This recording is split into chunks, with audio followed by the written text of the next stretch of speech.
আসসালামু আলাইকুম এভরিওয়ান, তোমরা সবাই কেমন আছো? আশা করি অনেক ভালো আছো। তো দেখো, তোমাদের সামনে আবারও একটা নতুন ভিডিও নিয়ে চলে এলাম আমার এই ছোট্ট মিনি কিচেনটাই।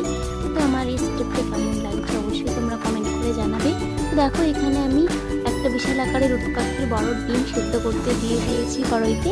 আর এখানে অনেকগুলো আয়োজন করে নিয়েছি আমি এখানে মাংস রান্না করবো, তাই মশলাগুলো করে নিয়েছি।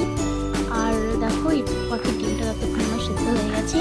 এদিকে বেসনটাও আমি রেডি করে নিয়েছি ডিমের পকোড়া করব বলে।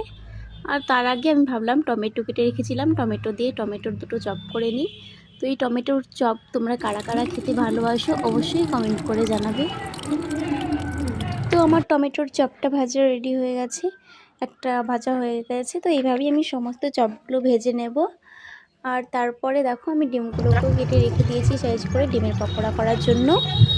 তো এটার পরে এবার আমি ডিমের পকোড়াটা ভেজে নেব। তো দেখো কত সুন্দর ইয়াম্মি হয়েছে, খুব সুন্দর হয়েছে মাশাআল্লাহ।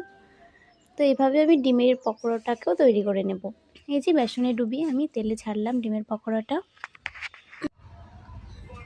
এই যে আমি এই পকোড়াটাকেও এইভাবে আমি ভেজে নিলাম। দেখো খুব সুন্দর হয়েছে। কারা কারা খেতে ভালোবাসো অবশ্যই তোমরা জানাবে। তো এই ভিডিওটা যেহেতু অনেক লং হয়ে যাচ্ছে, তাই আমি আরও রান্নার ভিডিওগুলো আমি তোমাদের সামনে দিতে পারলাম না। তো ওই ভিডিওগুলো দেখার জন্য তোমরা সবাই আমার চ্যানেলটাকে সাবস্ক্রাইব এবং ফলো করে দেবে। তো টাটা, আল্লাহ হাফেজ।